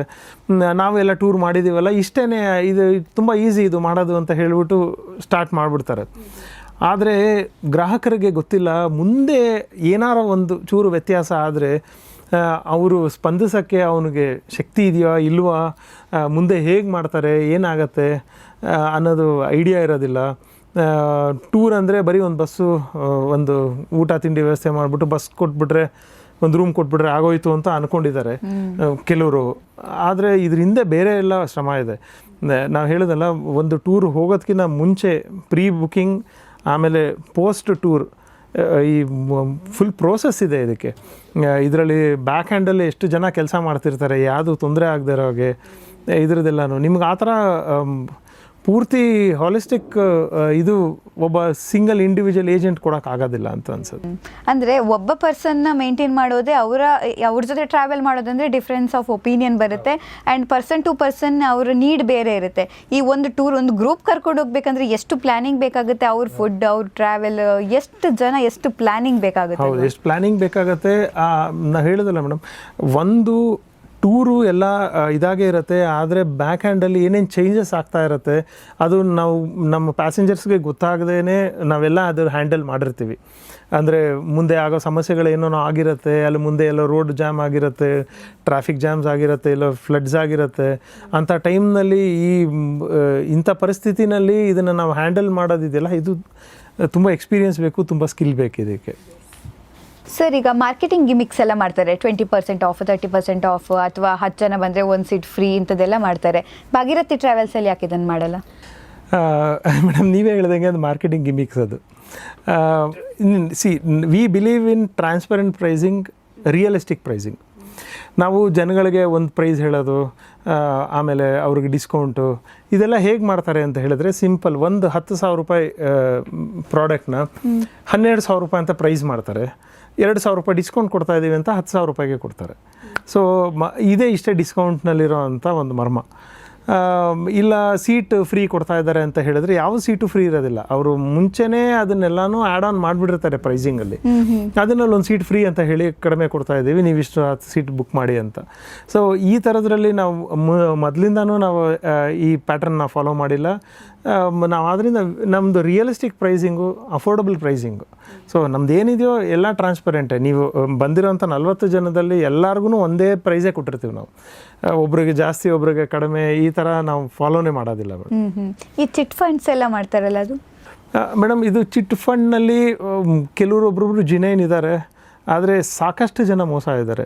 ಪಾಪ ಏನು ಮಾಡ್ತಾರೆ ಅಂತ ಹೇಳಿದ್ರೆ, ನಾವು ತಿಂಗಳು ನೀವು ಇಷ್ಟು ಕೊಟ್ಬಿಡಿ, 2 ವರ್ಷದವರೆಗೂ ನೀವು ಇಷ್ಟು ಚೀಟಿ ಕಟ್ಬಿಟ್ಟು ಈ ದುಡ್ಡನ್ನು ನಾವು ಕೂಡಿಟ್ಕೊಂಡು ನಿಮಗೆ ಇಂಥ ಟೂರ್ ಕರ್ಕೊಂಡು ಹೋಗ್ತೀವಿ, ಇಂಥ ಯಾತ್ರೆ ಕರ್ಕೊಂಡು ಹೋಗ್ತೀವಿ ಅಂತೆಲ್ಲ ಹೇಳಿ ಮಾಡ್ತಾರೆ. ಕೆಲವರು ಏನು ಮಾಡ್ತಾರೆ ಅಂದರೆ, ಕರೆಕ್ಟಾಗಿ ಅವರು ಏನು ಕಲೆಕ್ಟ್ ಮಾಡಿರ್ತಾರೋ ಅಷ್ಟು ಅಮೌಂಟ್ನ ತೊಗೊಂಬಂದು ಅವರು ಜಿನೇನಾಗ ಒಂದು ಟೂರ್ ಮಾಡಿಸ್ತಾರೆ. ಕೆಲವರೊಬ್ಬರು ಏನು ಮಾಡ್ತಾರೆ ಅಂತ ಹೇಳಿದ್ರೆ ಅವ್ರು ಕಲೆಕ್ಟ್ ಆಗಿರೋ ದುಡ್ಡಿನಲ್ಲಿ ಟ್ರಾವೆಲ್ಸ್ ಅವ್ರ ಹತ್ರನೇ ಮೋಸ ಮಾಡಿಸ್ತಾರೆ. ಅಂದರೆ ಕಲೆಕ್ಟಿವ್ ಒಂದು 10 ಲಕ್ಷ ರೂಪಾಯಿ ಕಲೆಕ್ಷನ್ ಆಗಿದೆ ಅಂತ ಹೇಳಿದ್ರೆ ಟೂರ್ಗೆ 10 ಲಕ್ಷ ಅಂತ ಹೇಳಿಸ್ತಾರೆ. ಆದರೆ ಆ ಟ್ರಾವೆಲ್ ಏಜೆನ್ಸಿಗೆ ಅವ್ರು 6 ಲಕ್ಷ ಕೊಟ್ಟಿರ್ತಾರೆ ಅಷ್ಟೇ, 4 ಲಕ್ಷ ರೂಪಾಯಿನ ಇದಾಗಿರುತ್ತೆ. ಸೊ ಅಲ್ಲಿಗೇನಾಗುತ್ತೆ, ಎಲ್ಲ ಸಬ್ಸ್ಟ್ಯಾಂಡರ್ಡ್ ಸರ್ವಿಸ್ ಕೊಡಿಸಿರ್ತಾರೆ, ಇಲ್ಲೋ ಹೇಳಿರೋ ಹಾಗೆ ಟೂರ್ನ ಮಾಡೋದಿಲ್ಲ. ಇದ್ರ ಬಗ್ಗೆನೂ ಅಷ್ಟೇ ಫಸ್ಟೇ ಜನಗಳು ಈ ಥರ ಟೂರ್ ಬಗ್ಗೆ ಚೀಟಿ ಹಾಕ್ತಾ ಇದ್ದೀವಿ ಅಂದರೆ ಕರೆಕ್ಟಾಗಿ ಕೇಳ್ಕೊಳ್ಳಿ. ನೀವು ಯಾವ ಟೂರ್ಗೆ ಹೋಗ್ತಾ ಇದ್ದೀರಾ, ಏನೇನು ಫೆಸಿಲಿಟಿ ಇದೆ ಅನ್ನೋದು ಮೊದಲೇ ಫಿಕ್ಸ್ ಮಾಡಿ ಆಮೇಲೆ ನೀವು ಚೀಟಿ ಕಟ್ಟಿ. ಇದು ನಾನು ಹೇಳೋದು ಟಿಪ್ಸ್ ಇದು ಜನಗಳಿಗೆ. ಈಗ ಪ್ರವಾಸಕ್ಕೆ ಹೋಗೋರಿಗೆ ನೀವು ಏನು ಹೇಳ್ತೀರಾ ಕೊನೆಯದಾಗಿ, ಒಂದು ಮೋಸ ಹೋಗಬಾರ್ದು ಅನ್ನೋದಕ್ಕೆ ಒಂದು 5 ಟಿಪ್ಸ್ ಹೇಳೋದಾದರೆ? ಇಲ್ಲ, ಟಿಪ್ಸ್ ಹೇಳೋದು ಅಂತ ಹೇಳಿದ್ರೆ ಫಸ್ಟ್ ನೀವು ಯಾವ ಟೂರ್ಗೆ ಹೋಗ್ತಾ ಇದ್ದೀರಾ ಅನ್ನೋದನ್ನು ಕರೆಕ್ಟಾಗಿ ಡಿಸೈಡ್ ಮಾಡ್ಕೊಳ್ಳಿ. ಮಾಡಾದಮೇಲೆ ಯಾವ ಟ್ರಾವೆಲ್ ಏಜೆನ್ಸಿ ಅಂತ ಹೇಳಿದೆಯಲ್ಲ, ನೀವು ಯಾವ ಟ್ರಾವೆಲ್ ಏಜೆನ್ಸಿಗೆ ಹೋಗಬೇಕಾದ್ರೆ ಅದ್ರ ಬಗ್ಗೆ ಹೋಗಿ ಪೂರ್ತಿ ಮಾಹಿತಿ ತೊಗೊಳ್ಳಿ. ಪ್ರತಿಯೊಂದು ನೀವು ಟೂರ್ನಲ್ಲಿ ನಡೆಯುವಂಥ ಎಲ್ಲನೂ, ಅಂದರೆ ಹೋಟೆಲ್ಲು, ಬಸ್ ಆಗಲಿ, ಟೂರ್ ಮ್ಯಾನೇಜರ್ ಆಗಲಿ, ಜಾಗಗಳಾಗಲಿ, ಐಟಿನರಿ ಆಗಲಿ, ನೀವು ಕೊಡ್ತಾ ಇರೋ ದುಡ್ಡಿಗೆ ಏನು ಟ್ರಾವೆಲ್ ಏಜೆನ್ಸಿ ಕೊಡ್ತಾರೆ, ಏನು ಕೊಡಲ್ಲ ಅನ್ನೋದನ್ನು ನೀವು ಫಸ್ಟು ಕ್ಲಾರಿಫೈ ಮಾಡ್ಕೊಳ್ಳಿ. ಇದು ಮೋಸ್ಟ್ ಇಂಪಾರ್ಟೆಂಟ್ ಟಿಪ್ ಇದು. ಆಮೇಲೆ ಟ್ರಾವೆಲ್ಸ್ ಬಗ್ಗೆ ನೀವು ಮಾಹಿತಿ ಪಡ್ಕೊಳ್ಳಿ. ನೀವು ಬುಕ್ ಮಾಡೋದಕ್ಕಿಂತ ಮುಂಚೆ ಈ ಯಾತ್ರಾ ಸಂಸ್ಥೆ ಎಷ್ಟು ವರ್ಷದಿಂದ ಮಾಡ್ತಾ ಇದ್ದಾರೆ, ಎಷ್ಟೆಷ್ಟು ಜನ ಕರ್ಕೊಂಡು ಹೋಗಿದ್ದಾರೆ, ಎಲ್ಲ ಇದ್ರ ಬಗ್ಗೆನೂ ಗೊತ್ತಿರಬೇಕು. ಇವಾಗ ಆನ್ಲೈನಲ್ಲೂ ಅವ್ರಿಗೆ ಇದೆ, ಇವಾಗ ಗೂಗಲ್ನಲ್ಲೂ ಸರ್ಚ್ ಮಾಡ್ಬೋದು. ಇದ್ರದ್ದೆಲ್ಲ ಡೀಟೇಲ್ಸ್ ತೊಗೊಂಡು ಅದಾದಮೇಲೆ ಅವರು ಬುಕ್ಕಿಂಗ್ ಮಾಡಲಿ. And most of the time ಈ ಥರ ಯಾರಾದರೂ ಟ್ರಾವೆಲ್ ಮಾಡಿರೋರ ಜೊತೆ ಒಪಿನಿಯನ್ ಕೇಳ್ಕೊಂಡ್ರೆ ಅದು ಇನ್ನೂ ಅವ್ರಿಗೆ ಇನ್ನೂ ಬೆಸ್ಟ್ ಅದು. ಹೌದು, ಈ ಯಾರು ಟ್ರಾವೆಲ್ ಮಾಡಿದ್ದಾರೆ ಅವ್ರದ್ದು ಫೋನ್ ನಂಬರ್ ಇಸ್ಕೊಂಡು ಅವ್ರ ಹತ್ರ ನಾವು ಮಾತಾಡಿ ಹೇಗಿತ್ತು ಏನು ಅನ್ನೋದನ್ನು ಅವ್ರ ಫೀಡ್ಬ್ಯಾಕ್ ತೊಗೊಂಡು ಆದಮೇಲೆ ಬುಕ್ಕಿಂಗ್ ಮಾಡಲಿ. ಎಸ್. ಸೊ ನಂದು ಕೆಲವು ರ್ಯಾಪಿಡ್ ಫೈರ್ ಕ್ವಶನ್ಸ್ ಇದೆ, ಓದೋದಾಗಿ ಕೇಳ್ತಾ ಹೋಗ್ತೀನಿ, ಸ್ಪೀಡ್ ಆನ್ಸರಿಗೆ. ಓಕೆ, ಒಂದು ಟ್ರಾವೆಲರ್ ಮಾಡಬಾರ್ದಂತಹ ಮಿಸ್ಟೇಕ್ ಯಾವುದು? ಅವರು ಫಿಸಿಕಲ್ ಕಂಡೀಷನ್ ನೋಡಿಕೊಂಡು ಯಾತ್ರೆಯನ್ನು ಚೂಸ್ ಮಾಡಬೇಕು. ಓಕೆ. ಪ್ಯಾಕೇಜ್ ಟೂರ್ಗೆ ಬೆಸ್ಟ್ ಏಜ್ ಗ್ರೂಪ್ ಯಾವುದು? ಪ್ಯಾಕೇಜ್ ಟೂರ್ಗೆ age group, any age group, ಯಾವ ಏಜ್ ಗ್ರೂಪ್ನಲ್ಲಿ ಬಂದ್ರೂ ಮ್ಯಾಚ್ ಆಗುತ್ತೆ ಅದು. ಓಕೆ. ಸೋಲೋ ಟ್ರಾವೆಲ್ಗಿರುವಂಥ ಬಿಗ್ಗೆಸ್ಟ್ ರಿಸ್ಕ್ ಯಾವುದು? Medical emergency. ಸೀನಿಯರ್ ಸಿಟಿಸನ್ಗೆ best travel advice? Best travel advice, ನೀವು ಟೂರ್ ಮಾಡೋದಕ್ಕಿಂತ ಮುಂಚೆ ಫಸ್ಟು ನಿಮ್ಮದು ಮೆಡಿಕಲ್ ಚೆಕಪ್ ಮಾಡಿಸ್ಕೊಬೇಕು. ಮೆಡಿಕಲ್ ಚೆಕಪ್ ಮಾಡಿ ಡಾಕ್ಟರ್ ಹತ್ರ ಅಡ್ವೈಸ್ ತೊಗೊಂಡು ಆಮೇಲೆ ಟೂರ್ ಮಾಡಿ. ಟ್ರಾವೆಲ್ ಬ್ಯಾಗ್ನಲ್ಲಿ ಇರಲೇಬೇಕಾದ 5 ಐಟಮ್ ಯಾವುದು? ಫಸ್ಟು ಮೆಡಿಸನ್, ಅವರ ಆಧಾರ್ ಕಾರ್ಡು, ಅವ್ರಿಗೆ ಬೇಕಾಗಿರೋವಂಥ ಏನಿದೆ ಸನ್ಸ್ಕ್ರೀನ್, ಲೋಷನ್ಸು, ಟವಲ್ಸು, ಇದು most important. Yes. Cheap package ಅಥವಾ ಟ್ರಸ್ಟೆಡ್ ಏಜೆನ್ಸಿ ಯಾವುದನ್ನು ಆಯ್ಕೆ ಮಾಡಬೇಕು? Trusted agency. ಇಂಡಿಯಾ ಅಲ್ಲಿ ಅಂಡರ್ ರೇಟೆಡ್ ಡೆಸ್ಟಿನೇಷನ್ ಯಾವುದು? ಇಂಡಿಯಾನೇ ಅಂಡರ್ ರೇಟೆಡ್ ಡೆಸ್ಟಿನೇಷನ್. ಇಂಡಿಯಾನಲ್ಲಿರೋವಂಥ ಪೊಟೆನ್ಷಿಯಲ್ ಇನ್ನೂ ನಾವು ಎಕ್ಸ್ಪ್ಲೋರ್ ಮಾಡಿಲ್ಲ, ಎಲ್ಲ ಆಲ್ ಪಾರ್ಟ್ಸ್ ಆಫ್ ಇದರಲ್ಲಿ. ಆಮೇಲೆ especially Karnataka is under rated tourism destination. ನಮ್ಮ ಕರ್ನಾಟಕದಲ್ಲಿರೋವಂಥ ಏನು ಟೂರಿಸಮ್ ಪ್ಲೇಸಸ್ ಇದೆ, ಇನ್ನೂ ಇದ್ರದ್ದು ಫುಲ್ ಪೊಟೆನ್ಷಿಯಲ್ ಇನ್ನೂ ಜನಗಳಿಗೆ ಗೊತ್ತಾಗಿಲ್ಲ. ಟೆಂಪಲ್ ಟೂರಿಸಮ್ನಲ್ಲಿ ಮೋಸ್ಟ್ ಮಿಸ್ಅಂಡರ್ಸ್ಟುಡ್ ಥಿಂಗ್ ಯಾವುದು? ಟೆಂಪಲ್ ಟೂರಿಸಮ್ನಲ್ಲಿ ಮೋಸ್ಟ್ ಮಿಸ್ಅಂಡರ್ಸ್ಟುಡ್ ಅಂತ ಹೇಳಿದ್ರೆ ಇದು ಬರೀ ವಯಸ್ಸಾದವ್ರಿಗೆ ಮಾತ್ರನೇ ಹೋಗಬೇಕು ಅನ್ನೋದನ್ನು. ಇದು it is for all age group. Yes. Travel ಅಂದರೆ ಒಂದು ಪದದಲ್ಲಿ ನಿಮ್ಗೆ ಏನು ಅನಿಸುತ್ತೆ? ಟ್ರಾವೆಲ್ ಈಸ್ ಎ ಎಮೋಷನ್, ಇದ್ರದ್ದು ಒಂದು ಲೈಫ್ ಎಕ್ಸ್ಪೀರಿಯನ್ಸ್ ಇದು. ಎಸ್ ಸರ್, ತುಂಬ ಚೆನ್ನಾಗಿ ಹೇಳ್ಕೊಟ್ರಿ. ಯಾಕಂದರೆ ತುಂಬ ಡೌಟ್ಗಳಿತ್ತು, ಜನ ಯಾಕೆ ಮೋಸ ಹೋಗ್ತಾರೆ, ಯಾಕೆ ಮೋಸ ಹೋಗಬಾರ್ದು, ಇದು ಮೇಯ್ನ್ ಆ್ಯಕ್ಚುಲಿ ಅಲ್ವಾ. ಈ ವಿಚಾರಗಳ ಬಗ್ಗೆ ತಿಳ್ಕೊಟ್ರಿ. ಜೊತೆಗೆ ಭಾಗೀರಥಿ ಟ್ರಾವೆಲ್ಸ್ ಯಾಕೆ ಅದು ಟ್ರಸ್ಟೆಡ್ ಅನ್ನೋದು ಅದು ಹೇಳಬೇಕು ಅಂತಿಲ್ಲ, ಯಾಕಂದ್ರೆ ಅದು ಎಲ್ರಿಗೂ ಗೊತ್ತಿರುವಂಥದ್ದು. ಸೊ ಇವತ್ತು ನೀವು ನಮ್ಮ ಕಾರ್ಯಕ್ರಮಕ್ಕೆ ಬಂದಿರೋದು ನಮ್ಗೆ ತುಂಬ ಖುಷಿ ಆಯಿತು. ಆ್ಯಂಡ್ ನಿಮಗೂ ಕೂಡ ಫುಲ್ ಇನ್ಫಾರ್ಮೇಷನ್ ಸಿಕ್ಕಿರುತ್ತೆ ಅಂತ ನನಗೆ ಗೊತ್ತು. ಆ್ಯಂಡ್ ನಿಮ್ಗೆ ಯಾವುದೆಲ್ಲ ಡೌಟ್ಸ್ ಇದೆಯಲ್ಲ, ನಮ್ಮ ತುಂಬ ಎಪಿಸೋಡ್ಸ್ಗಳು ಬಂದಿದೆ, ಆ ಎಪಿಸೋಡ್ಸ್ ಎಲ್ಲದರಲ್ಲೂ ನಿಮ್ಗೆ ಆನ್ಸರ್ ಸಿಗುತ್ತೆ ಅಂತ ಹೇಳ್ತಾ, ನೀವು ಕೂಡ ಭಾಗೀರಥಿ ಟ್ರಾವೆಲ್ಸ್ ಜೊತೆಗೆ ತುಂಬ ಖುಷಿಯಾಗಿ ಟ್ರಾವೆಲ್ ಮಾಡ್ಬೋದು, ಯಾತ್ರೆ ಮಾಡ್ಬೋದು, ಪ್ರವಾಸ ಮಾಡ್ಬೋದು. ಸೊ ಯಾತ್ರೆ ಪ್ರವಾಸ ಅಂದರೆ ಏನು ಅಂತಲೂ ಕೂಡ ನಿಮ್ಗೆ ಗೊತ್ತಾಯಿತು ಅಂತ ಹೇಳ್ತಾ, ಈ ವಿಡಿಯೋ ಇಷ್ಟ ಆದರೆ ಲೈಕ್ ಮಾಡಿ, ಶೇರ್ ಮಾಡಿ, ಕಮೆಂಟ್ ಮಾಡಿ. Thank you. ಭಾಗೀರಥಿ ಟ್ರಾವೆಲ್ಸ್ ಬಗ್ಗೆ ನೀವು ಇನ್ನಷ್ಟು ತಿಳ್ಕೋಬೇಕು, ಅದರ ವೆಬ್ಸೈಟ್ ಡೀಟೇಲ್ಸ್ ಆಗಿರ್ಬೋದು ಅಥವಾ ಫುಲ್ ಇನ್ಫಾರ್ಮೇಷನ್, ಕಾಂಟ್ಯಾಕ್ಟ್ ನಂಬರ್ ನಿಮಗೆ ಬೇಕಂದರೆ ಡಿಸ್ಕ್ರಿಪ್ಷನಲ್ಲಿದೆ, ನೀವು ತಿಳ್ಕೊಬಹುದು.